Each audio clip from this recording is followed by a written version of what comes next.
Welcome back to the Trauma Therapist Podcast. My name is Guy McPherson. My mission is to help trauma therapists be their incredible selves, to be human, to be real, not just a clinician. I'm a big believer in who we are is more important than what we know.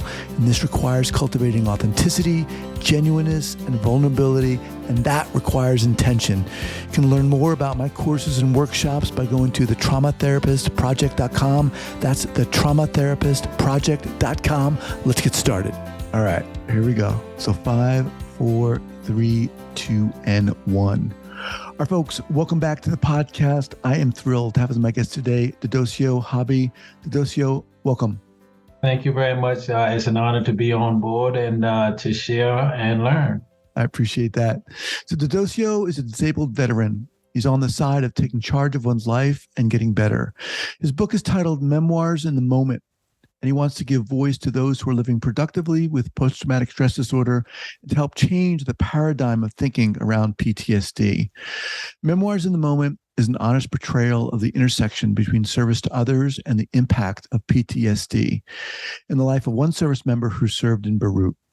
The book represents an honest look at the motivations, thoughts, and perspectives that challenge Mr. Habi daily and some of the ways he has learned to cope. All right, Dedoceo, welcome once again. Before we get going here, share with our listeners where you're from originally and where you are currently. Sure. Again, thank you. So I'm from Savannah, Georgia. I'm a country boy at heart. We lived up and down the East Coast throughout my life and development as a child. I ended up where I am today, which is in the Los Angeles area. Okay. So, where to begin here? Well, let me put that to you. How did all this start for you? First of all, talk a little bit about your entry into the service. Sure. So I graduated high school at the age of 16 in Savannah, Georgia. And then I went to college by the time I was 17, but the environment that I was in just did not resonate with who I was at my core.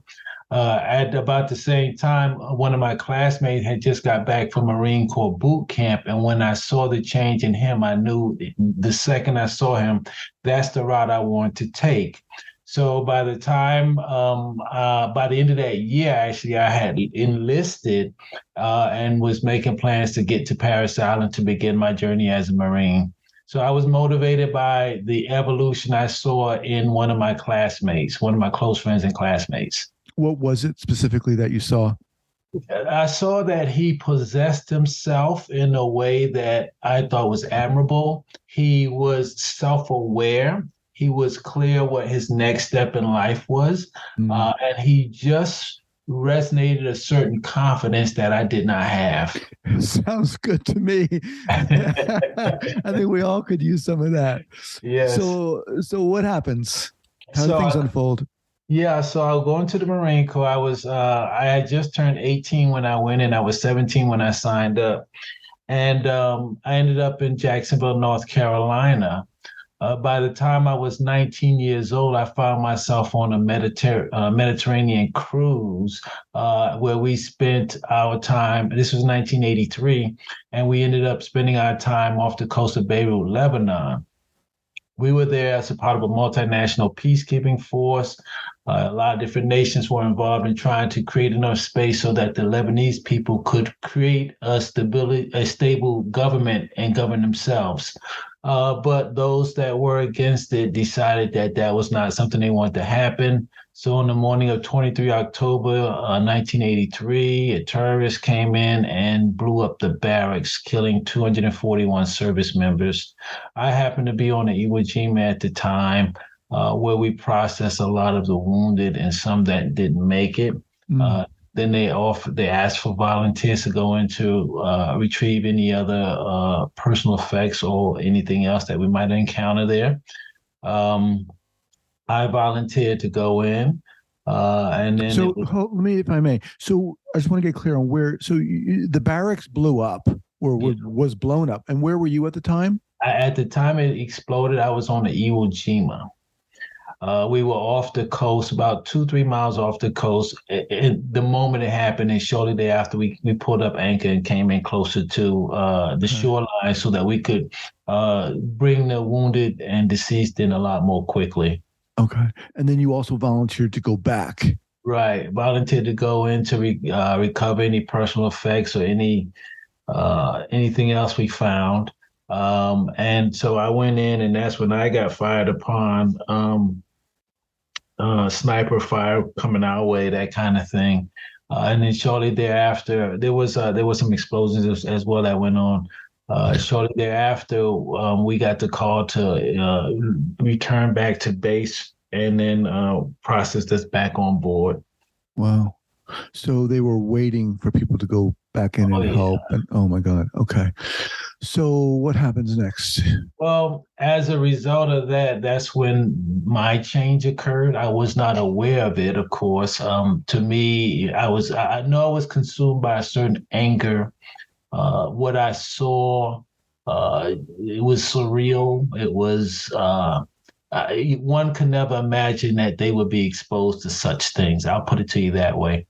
The things you hear, the smells, and so on and so forth, they haunt you. Mm. Um, so afterwards, we went back to work as we did during those days. We never talked about anything, but as we did back in those days, and it was like nothing ever happened. But the change had occurred to me, and as a result, I was a different person. I had a very short wick, if you will. Always angry, always wanting to attack, always, and also that was compounded by a feeling of hopelessness that was consuming me. How Because old were you at this time, I was Dedoceo? 19, Jeez. 19 years old, 19 years old. And so after, as you said, there was no quote unquote processing of this for you on how this may have impacted the people who went back. Exactly. Oh man. No processing. And so ultimately I got out the Marine Corps. I had developed a really bad attitude around the Marine Corps because of the fact that we felt so helpless and we saw the results of this sense of helplessness in real time. We were exposed to it in real time. And so I got out. And for the next 30 years or so, I lived with PTSD undiagnosed. And because of that, my life was a series of terrible tragedies that happened. I was homeless 3 times, uh, Oh, married multiple times. so Uh, any understanding like of what was going on? Like, oh my God, something's going on, or did you sense a change in yourself? I was not aware of the change. In fact, when I got back home from Beirut, my youngest brother, who could clearly see the change, told me I had gone crazy, told me something was wrong, and that I need to talk to someone. And my response was, there's nothing wrong with me. Everyone else has a problem, and that's something they got to deal with. I ain't got to worry about it. And I kept moving. So I was in denial for many, many years. As a result, of course, again, my life was a series of ups and downs, a lot of tragedies along the way, a lot of ruined relationships. I Mm. pushed away everyone who I valued. It was a really bad situation. I reached a really low point, and finally, my wife, she said to me in the only a way that only she could, that I need to go and talk to someone. I have been having nightmares, night tremors, and such all these years, and no one had ever told me. Mm. She told me, and it really surprised me that she would be that honest with me about it. And so, out of okay, I'll go do it kind of thing. I'm still in denial about my situation, so I'll go talk to someone. So I went to a local vet center in Philadelphia, and within the span of one meeting, it was clear that there was something really tragic going on with me. They had me going in twice a week from that moment until I started gaining some control over things. Um, they slowly started educating me around what was actually happening, why it was happening. I had to learn the different tools to cope with it over time. It didn't happen overnight, of course. What was your Docio, reaction? How did you uh, take it when this therapist said to you, this might be PTSD from what happened? How did that go down? Well, initially it was like, okay, even if it is PTSD, I'll just get this treatment and then I'll be fine. I'll be good. Boy, was I wrong with that, right? So what actually happened was after maybe I'd say about a month or two while we were in conference, I shared with her, I said, well, I'll be glad when we finish this therapy so that I can finally move on with my life. And then she said, well, I just want to be clear with you about something. She said, you're going to have to deal with this the rest of your life. That's what PTSD is. It's something that you have to manage the rest of your life. And I cried. I cried because I had been living with such misery, so this darkness that just consumed my soul, um, constant feeling of anger, all these different, and I wasn't aware that I could learn a different way. So it just really it was one of the lower points in my recovery, if you will, because it forced me to really look at myself in the mirror and ask if I had the mustard, if you will, to keep this fight going and do my due diligence to create a plan to manage and mitigate some of the impact of PTSD in my life. Wow. First of all, I just want to pause here and, thank you for coming on here and sharing this story. I mean, I think it takes a lot of guts to do that. And it's just friggin' crazy that, here in America, this is still going on, the treatment of veterans. From what you're saying about that particular point with the therapist, when she let you know that this was going to be a long journey for you, it sounded like she was giving you some straight news. Yeah. Was there also some hope in that, in terms of, well, there's a way to move forward? Well, one of the things that, once she saw my reaction, she was very understanding, very compassionate towards me, and very supportive. And one thing she did say is that while it may seem like this is something that is overwhelming, that you just can't overcome it, just know that if you do the work, things will get better. Mm. And I held on to that. If I do the work, I had to give it a shot, because the alternative was that again, more misery, more living in this dark place, which had an outcome that was not favorable to me. Mm-hmm. And so I did the work. Were you, if I may ask, were you using substances? I wasn't using it. Well, that's not true. I drank. Okay. I drank.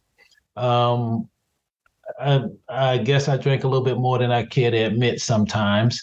For me, it was more about trying, like, for instance, there was a time when I lived in Oakland that my thing was to walk the streets with my gun because I was looking for a way out. A way out, meaning that could In be a other couple words, things.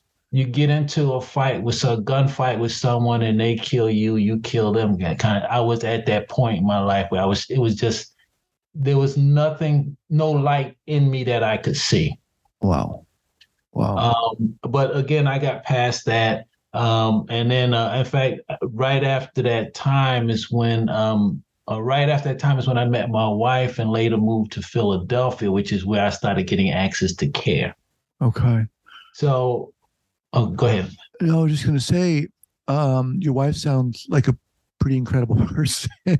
I got very lucky. What was her response? How did she react when she learned that you were going through this? Not that you were even going through this process, but the way you were. You talked about her mentioning your night terrors. Yeah. How did she respond to all this?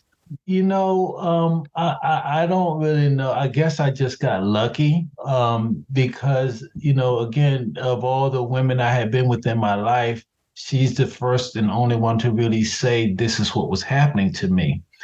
So her position was, I care about you. this is something that's happening that's beyond the scope of what I can do for you. But the very least I could do is let you know that I'm here for you, whatever it takes. This is what you need to do, but you need to go talk to someone.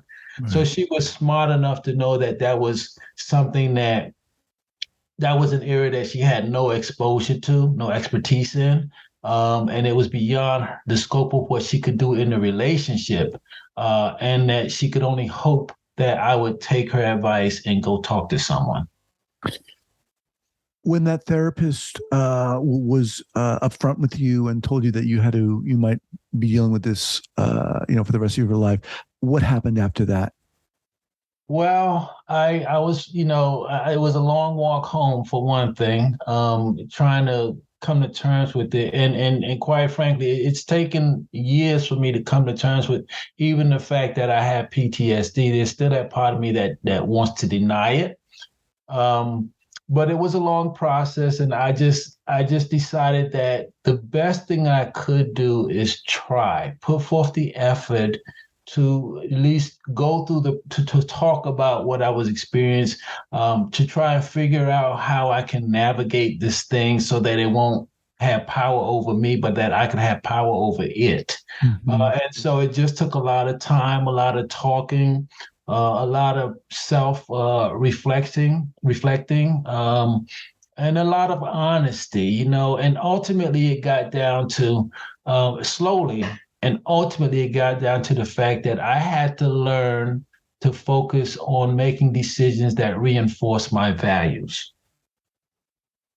Because of that, I was able to step aside from the haunting memories or the haunting thoughts that come into my head, and then I can say, if I do this, will it bring me closer to my value, or will it push me further away from the things I value? And so, because of little tricks and tools like that I've learned through the years, I've been able to slowly gain control over how PTSD impacts my life. Wow. I love that. I mean, I think that's pretty profound and something I think we all should be doing. Is really having that type of awareness about whether our actions are moving us closer or further away from our values. You said previously that it took you a while to even admit that you had PTSD, and many times you wanted to deny it. And this might seem like an obvious question, but for you, what was behind the denying it? Why were you kind of lured to deny it? I would say maybe being macho, maybe being a former Marine, maybe being a man. We cannot disclose any vulnerabilities. We got to always be Johnny on the spot and grind through it. All these different ideals we have around what it means to be a man or what it means to have served in the military. I was contending with that, and ultimately, the other thing is who likes to think about themselves as being weak, Mm-hmm. right? And No to me, one. that was probably the biggest challenge. I had to realize that being able to speak your truth is not and being vulnerable is not a weakness, it's a strength. And I had to learn that. I had to relearn it over and over again until I got to a place where, okay, I can talk about this thing and be honest with people about it. And it's not a weakness that I'm doing it, it's a strength that I'm doing it. Were there any? Did you have any fellow Marines who were experiencing similar things?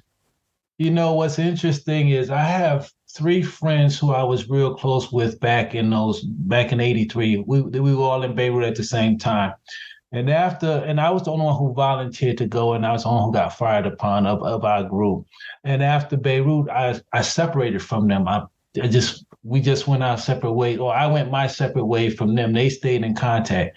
35 years later, we reconnected. So we reconnected a couple years ago in New York City.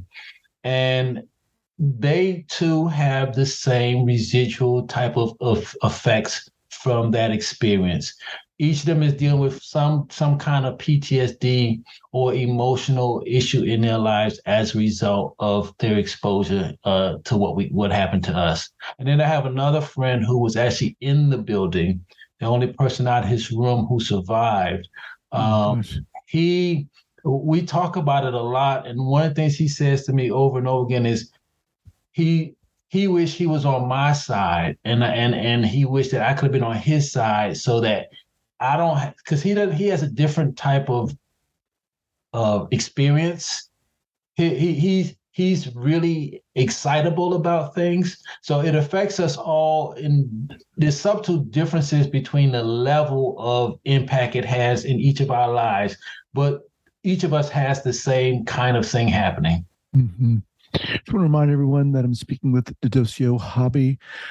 His book is called Memoirs in the Moment. All right, let's just pause here for a second to thank our sponsors. All right, we are back. Dedoceo, you talked about this therapist. Were there other therapists that Yes. you worked with? Okay. Yes. I mean, there's obviously a lot to talk about here, but I am curious about what are some of the things that helped you move through this process and deal with this? That's a really good question. I think the biggest thing was that I was able to find a therapeutic environment that I felt safe in. One of the benefits that I realized over and over again through the VA is that there's a certain bond that happens with service members that's unlike a bond we may have with like our sibling, our brother or sister who may not have served. And because of this bond, when I walked into some of the VA facilities, some of my initial fears were put to rest. Mm-hmm. I felt more secure in those environments just walking in the door. One of the other things that I came to realize is that you have to find a therapist who works with you, who there's a synergy and a trust that happens. Sometimes it happens a lot more quickly than others. But if you don't have that trust, if you don't have that synergy, if you don't have that willingness to be open and honest, then you're doing yourself a disservice. Or if the therapist is not at a place where they really can connect with you or understand where you're coming from, that can do you a disservice because you may find yourself getting more frustrated with what the care that you're getting. So I just had to learn that I had to become my own advocate around my mental health care. And fortunately for me, 99% of those that I came into contact with were good people who really want the best for me, and I could tell it. Mm-hmm. So that was very comforting to me as well. Was it crucial for you to have a therapist who was in the military and or one who had combat experience? Was that crucial for you? For me, it was not crucial. What was important was that there could be other veterans who are speaking with that therapist who feel comfortable. Because to me, if the therapist passed that test, right, then I'm trusting of my fellow veterans, then I don't have to worry about it. Now I just have to figure out what my relationship with this therapist would be. So for me personally, that was not a priority. The priority for me was finding someone who I could work with who would help me figure out what tools I needed to focus on to build myself up. Mm-hmm. Now, more specifically in terms of treatment, what did you find helpful? Was it talk therapy, exposure therapy, medication? What? For me, it's all about meditation. One of the tools I've learned is when I get to a certain anxious place, I have to remove myself from that environment or step away and meditate. Meditation allows me to separate fact and fiction. It allows me to say, wait a minute, there is no sniper up there. That is not going to happen today. Mm-hmm. So this fear that's causing me to want to shut down and step away is unjustified. Right. So I had to learn. So meditation gives me the space, and then focusing on my breathing, that helps me with the stress levels as well. So that's been critical to me. I'll do that in a heartbeat, as they say, because I find that has been very helpful to me. So talk to us about how this book was born, Memoirs in the Moment. Sure.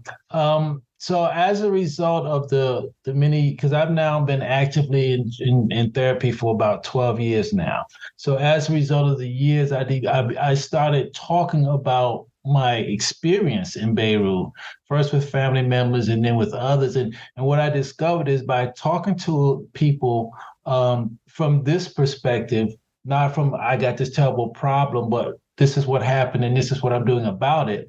From that perspective, I felt empowered to do more. So I've always been one to believe in writing and the power of words.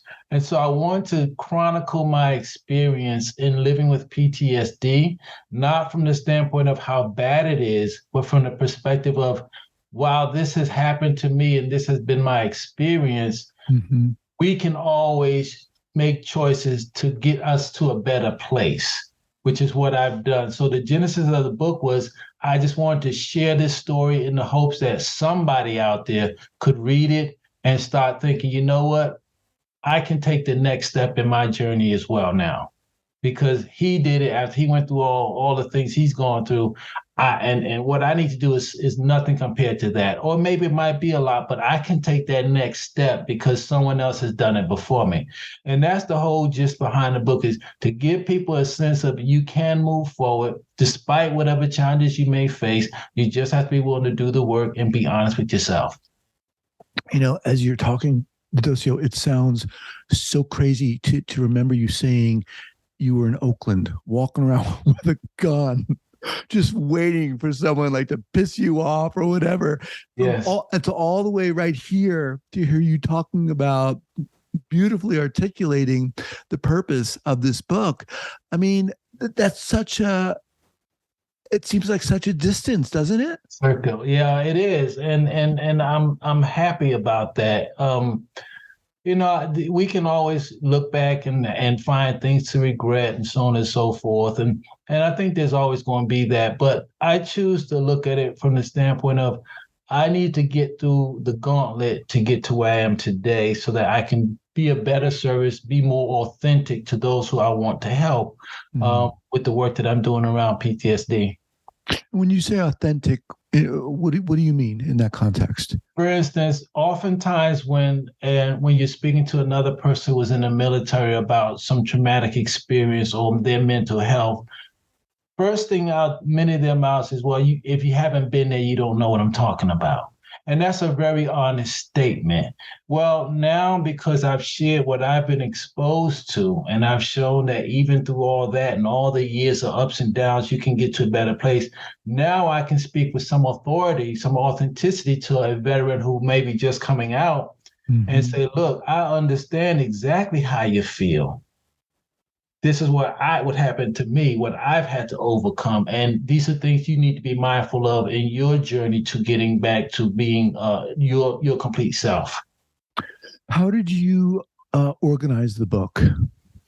Chronologically. So it's all about sharing my early, so I go back to the first thought I can remember as a young child in the deep woods of Savannah, Georgia, and what and how I viewed and perceived life then, to the moment in time on 23 October when we lost the service members in Beirut, and how that shift occurred. So I'm going by the various years in my life chronologically to tell a story about how I went from innocent little child to young Marine to angry Marine to homeless civilian to, okay, a man about building himself up and reconnecting with his life and reconnecting to what is most important to him, which is family and my values. So it chronicles that entire experience. You mentioned values a couple times, and I think that was a very kind of strong statement about being aware of whether your actions are moving you toward or away from your values. When did that realization become pertinent for you? Because I could imagine that at some point you were like, I don't even know what the hell my values are, you know? Right. Yeah. So I have to thank my current doctor for that. I won't give a name to him, but I can say that he has spent a lot of time helping me work through a lot of these different things. And he started doing this exercise with me, whereas when I'm facing a dilemma, in my mind it's dilemma, he'd get a piece of paper, and on one side he'd write the positive result, and on the other side he'd write the negative result. And for me, I'm a very visual person as well. And so we would go through this exercise when he said, okay, you have to make a decision, and you're going to go this way or you're going to go that way. The question is, which of these two directions is the direction that supports your value? Mm-hmm. And then when confronted with that, I'm now saying, oh, okay, if I say I'm about my family, then I should call my son. Right. So little things like that. So over time, what happened was I began to see that by doing that exercise and making that a part of how I navigate, how I do things, I'm actually building myself up, and I'm building towards the things that I value most so that I can have a relationship with my son, with my daughter, with my mom, with my brothers and sisters. I can have a relationship with my nieces and nephews. I can get out and say hello to a stranger and not feel like this stranger is trying to hurt me. All these different things over time, when I began to see that there is the tangible results of me taking that position, when I was able to see that, it became a part of how I navigate. That's not to say I don't still slip and get caught up, but I can say that when I do slip, now what used to take a couple months or a couple weeks for me to get over can take a couple days or a couple of hours. So I'm able to better manage the realities of my emotional experience because I'm focusing on my values and something bigger than me. Wow. All right. So as we kind of wind down here, Dedoceo, who's this book for? This book is for anyone who's gone through any type of traumatic experience, whether it's military or not, because trauma is trauma. There are different degrees of it, but I do believe the human being responds pretty much in the same way to traumatic experiences, or they begin to display the same kinds of behaviors as a result of it if it goes unchecked or unaddressed. So it's for anyone who's dealing with a trauma in their lives, who want to get a sense of what can be accomplished if you just do the work. It's a light read. It's not technical. It's about, I try to have as much fun with it as I can by talking about some of the laughs in my life as such as well. But it's a very honest portrayal of what my life has been from that point to this. For the therapists, we were obviously a lot of therapists are listening to this of all different kinds, survivors. What suggestions would you have to the therapists who are listening to this in terms of working with veterans? And I would also even go so far as to say working with men who've experienced trauma. Wow. So I like to think, which is really ironic because there's that part of me that I'm always fighting with, but I like to think that there's goodness in all people, first and foremost.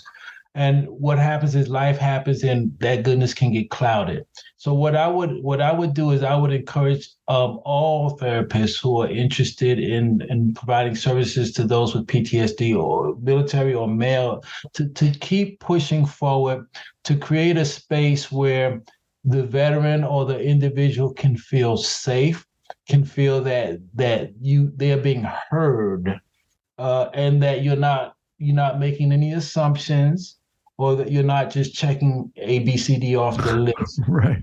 I know that a lot of the evaluations have to deal with scoring and so on and so forth, and that's fine, that's needed. I think though, what a veteran, or what I needed was to be able to talk to someone in a safe place where I can get to a place where I was vulnerable, and I don't know that I could say it was a conscious choice. I just feel that looking back, that's what was needed. That's what I needed. And that's what happened that caused me to feel less fearful about taking the next step in my evolution. So I would say create that kind of space. I've never seen it. I've heard that some therapists have kind of tried to push back on a person's experience. I would say please don't do that, because whether we imagine the experience or whether it really happened in our minds is real to us. Right. And we develop our persona based on what we believe. And so the challenge then becomes, well, how do you navigate that in such a way that you don't, that you keep the person interested in the services that you're offering them. And so that's the challenge. And to me, it's all about being able to acknowledge this is what this person believes right here, right now. While you can see it's not the truth and while it's not real, that's where that person is right now. So we have to kind of walk him or her to a better place. Awesome. All right, Dedoceo, what's the best way for people to get in contact with you? People can reach me through my website, which is memoirs.work, HTTPS, memoirs.work. Okay. They can also learn a little bit about the Beirut experience there, and they can purchase the book. We are on Barnes & Noble, and we are on Amazon. So they can purchase a book from there. But again, they can also get access to helpful things right now on the website. For instance, you can do a survey or self-assessment, if you will, to see if you are dealing with any of the traits of PTSD, that kind of stuff. I want it to be helpful to people right now so that going forward, they can have a place where they can use those resources to continue to build themselves. Awesome. We'll have all those linked up at the show notes page at the traumatherapistpodcast.com. Dedoceo, love to have you back, man. You are awesome. Thank you so much for joining me. Anytime. Thank you. It's a pleasure. Right, take care. Thank you for what you're doing. I appreciate it. And we veterans appreciate it as well. Thank you. Appreciate that. All right. Take care.